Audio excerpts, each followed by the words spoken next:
Developing a budget and setting a date. Work with your partner to figure out how much you can spend. Before you can begin setting a budget, you and your partner will need to sit down and look at your income, savings if you have any, and expenses. Start by writing down how much money you both make each month. Then subtract your combined monthly expenses to figure out how much you will have left over. Try to figure out how much you can realistically save between now and when you plan to have your wedding. Then, decide how much of that money you are willing to spend on the wedding as opposed to other expenses. Make sure to take all your expenses into account. This could include things like rent, groceries, cell phone bills, student loan payments, and transportation costs e.g. gas money and car maintenance. Leave room in your budget for unexpected expenses, like medical bills or vehicle repair costs. Find out how much your families can contribute, if anything.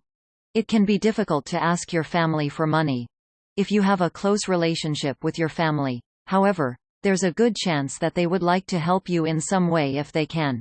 Have a direct and forthright conversation with your parents, grandparents, or other loved ones you are close to about whether and how much they can chip in. Ask your partner to approach their family as well if they feel comfortable doing so. You might say something like, "Hey, Dad, Christine and I are starting to plan our wedding.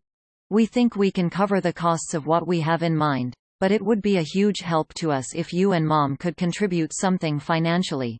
If not, we understand, just talk it over with Mom and let me know."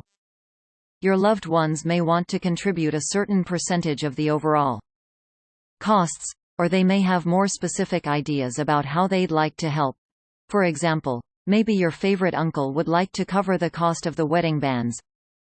Never ask with the expectation that the person you're asking will be able to help. Be gracious if they say no, and thank them anyway. Determine how many people you want to invite. Sit down with your partner and put together a guest list. This doesn't have to be your final list, just try to get a ballpark idea of how many people are going to be at your wedding. Even if your wedding is super simple, a larger number of guests means a bigger budget. The number of guests you invite will affect things like your food and drink budget, the size of the venue you need to reserve, and the number of invitations and wedding favors you will need to order. Set some spending priorities with your partner. Have a conversation with your partner about what aspects of the wedding are most important to each of you. Each of you can start by writing down a list of must-haves and narrowing them down to your top 3. Then, put your two lists together and see if they work together. This will help you determine where you want to spend the bulk or your budget. For example, maybe your top priorities are to have a beach wedding, hire an excellent photographer, and have a live band at the reception.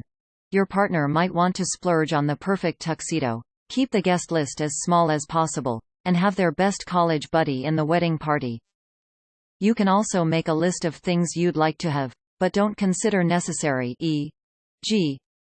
professionally hand-lettered invitations or a cake designed by a particular baker. Research typical wedding expenses. Once you have an idea of what you want to spend your money on, do some searching.